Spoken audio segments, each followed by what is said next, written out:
rapport à l'évaluation des élèves suscite la grogne dans des écoles privées, alors qu'on demande aux profs de ne plus modifier à la baisse la note d'un élève qui a plagié ou encore remis un travail en retard.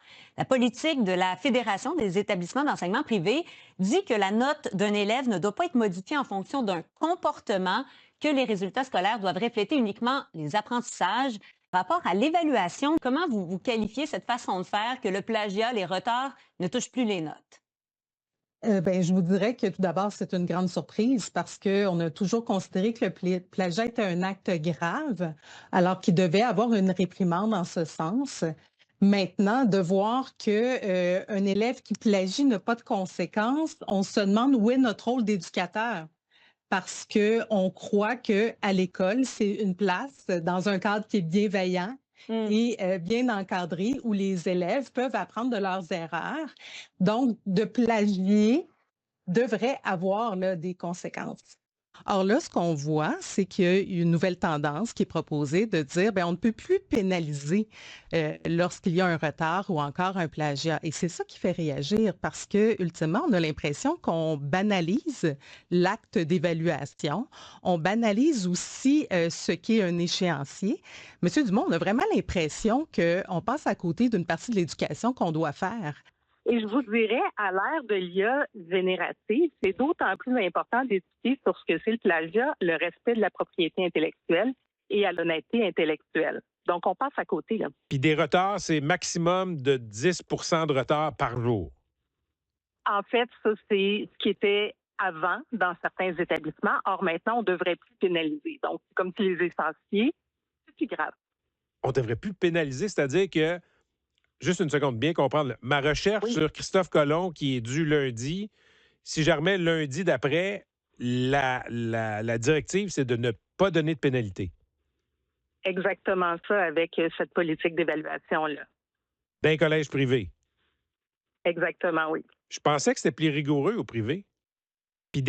Ben, écoutez, je vous dirais que ça fait réagir pas mal le personnel. Là. Les Oui. représentants ne comprennent pas cette réalité-là parce que on a l'impression qu'on passe à côté de l'éducation qu'on a à faire avec nos élèves. On est dans un contexte bienveillant, accompagnant, mais il y a quand même un apprentissage à faire. Le respect des échéanciers, ben, mieux vaut l'apprendre au secondaire qu'aux études supérieures ou sur le marché du travail. Le premier ministre nous dit qu'il va être à l'écoute de la population et on va souhaiter qu'il soit à l'écoute du personnel de l'éducation parce que peu importe le réseau, qu'il soit public ou privé, les problèmes de pénurie, de violence, de lourdeur de tâches, de tension sont des problèmes existants et présents. Et ça, bien sûr, il faut être en mesure d'être à l'écoute de ça et surtout écouter les solutions qu'ont le personnel. Et c'est ça, une organisation syndicale, c'est porter la voix du personnel qu'on représente. Je tiens aussi, comme Éric, à souhaiter une belle rentrée aux élèves, aux étudiantes, aux étudiants, au personnel aussi et aux parents, parce qu'on le sait, la rentrée, c'est un moment, c'est un beau moment, c'est un moment charnière dans une année scolaire. C'est un moment où il y a des belles émotions, une belle fébrilité, une motivation à passer une belle année. Or, je vous dirais que cette année, cette rentrée-là est un peu assombrie de par, le tcha-tcha des coupes en éducation. Et ultimement, c'est l'incompréhension qui domine. Comment c'est possible alors que ce gouvernement s'est fait élire sur la base que l'éducation était sa priorité? Fin juillet, on a pensé pouvoir souffler avec des réinjections. Or, ce qui est de retour est nettement insuffisant. Vous savez, les écoles privées subventionnées sont des organismes sans but lucratif. Elles n'ont pas toutes les reins solides.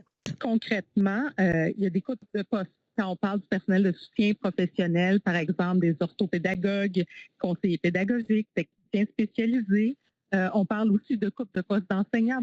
On coupe des activités, sorties culturelles, galas, projets particuliers. Bref, on représente autant des enseignants, mais on représente aussi personnel de soutien et personnel professionnel.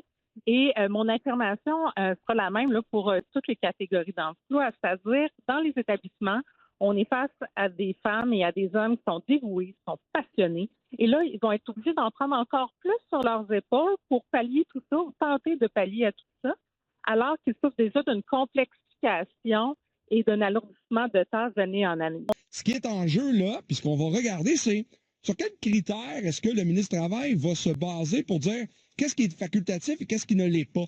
Et ça, c'est un enjeu, un gouvernement qui veut s'immiscer dans ce qu'on décide, de ce sur quoi on décide d'intervenir. Puis ça, je vous dirais que là, l'enjeu n'est pas du tout sur la transparence syndicale. On est bien d'accord avec ça. Ben, nous, on a une politique très claire qui est une décision, une orientation de nos instances de ne pas faire de politique partisane. Par contre, là, l'enjeu qui est important, c'est qu'est-ce qui va être défini? Vous savez, quand j'interviens ou quand mes collègues interviennent sur et dénoncent le manque de budget en éducation, est-ce que c'est considéré comme de la politique? Quand, au niveau de la CSQ, on a contesté des éléments de la loi sur l'équité salariale, je vous rappelle qu'on représente plus de 80 de femmes, parce qu'on jugeait que c'était pas à propos, puis qu'on s'est rendu en contestation en Cour suprême, est-ce que ça aussi, ça va être considéré comme ne faisant pas partie de nos enjeux importants? Vous savez, on n'est pas des grands bureaux d'avocats qui gèrent juste des conventions collectives puis des textes de conventions collectives. On fait plus que ça. Je vous donne un autre exemple. Nous, on est en éducation. Beaucoup. On a beaucoup de membres en éducation, de la petite enfance à l'enseignement supérieur. Présentement, là, on veut travailler pour avoir une grande réflexion en éducation, des états généraux, etc. Ça, c'est dans quoi, là? Ça, c'est pas dans une convention collective, mais nous, on pense que les conventions collectives pour le réseau de l'éducation au Québec ne vont pas tout régler. Donc, il faut que je sorte la convention collective. Les profs, le personnel de soutien, les professionnels qui ont des besoins. Donc, là, c'est facultatif, ça, d'interpeller tout le monde. Et vous avez le texte que je vous invite à lire également de Marie-Josée Dallaire, présidente de la Fédération du personnel de l'enseignement privé, dans les pages du Journal de Montréal. Les 12 travaux à accomplir pour la nouvelle ministre. Une vision de l'éducation globale et faite de l'éducation une réelle priorité. Mais Luc, on a toujours l'habitude de terminer avec des bonnes nouvelles à la commission. Puis il y en a une bonne nouvelle, c'est celle concernant les cellulaires, l'interdiction du cellulaire à l'école. Que du positif, il semblerait. C'est le constat qu'a fait la Fédération du personnel de l'enseignement privé. Marie-Josée Dallaire est avec nous. Je vous dirais qu'on a été agréablement surpris, parce que la majorité de nos membres considèrent que c'est positif pour l'instant. Les impacts positifs chez les jeunes, à quoi ça ressemble concrètement? Nos membres nous soulignent qu'il y aurait une meilleure socialisation. Et vous savez, c'est une des missions de l'école, la socialisation. Concrètement, on nous dit les jeunes se parlent. Ils communiquent entre eux en se regardant dans les yeux. C'est quand même pas rien. Ils nous parlent aussi à nous, le personnel. Et on remarque, par exemple, que dans les pauses, lors de l'heure du midi, on voit des jeunes qui s'organisent à jouer à des jeux de société, à s'impliquer dans les activités parascolaires, à bouger. Alors maintenant, ce qui ressort, c'est du fait que le cellulaire est interdit partout, reste souvent dans le casier. À ce moment-là, on sent que les jeunes sont plus disposés, moins absorbés par leur vie virtuelle qui surpose quelques heures. Ce qui fait que ça fait en sorte que finalement, on les voit peut-être plus impliqués dans leurs études, ce qui est fort positif, là. Ce qui m'amène à nos recommandations sur les écoles privées. D'abord, j'aimerais vous préciser que la Fédération du personnel de l'enseignement privé, qui est aussi affiliée à la CSQ, a déposé un mémoire devant la Commission.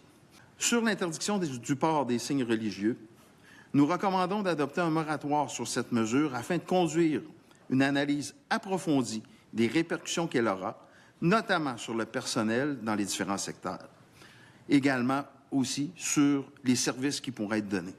À défaut, une clause de droit acquis devrait s'appliquer aux personnes, et je précise bien aux personnes, dans un secteur donné, à compter de la date de sanction de la loi.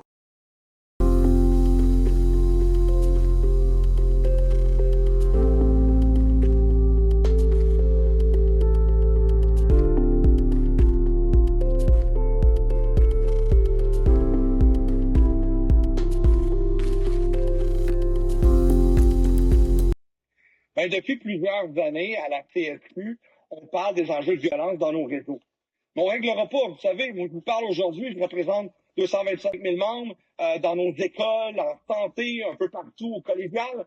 Mais on ne réglera rien, puis on le dit à plusieurs reprises, c'est un problème de société. Alors, ce qu'on voulait voir, c'est, est-ce que le pif de dire que ça se détériore, que les gens disent que ça doit être une priorité, près de 85% nous disent que s'occuper de la violence, puis s'assurer qu'il y a moins d'incivilité, que ça soit une priorité au Québec. C'est ça que les chiffres vont nous dire. Alors maintenant, pour faire, il faut sortir des écoles, il faut sortir de tout ça puis dire, voici un problème de santé publique, qui doit être pris en compte par l'ensemble des acteurs, que ce soit d'associations patronales, que ce soit d'élus municipaux, provinciaux, puis il faut s'en occuper puis avoir des pistes de solutions.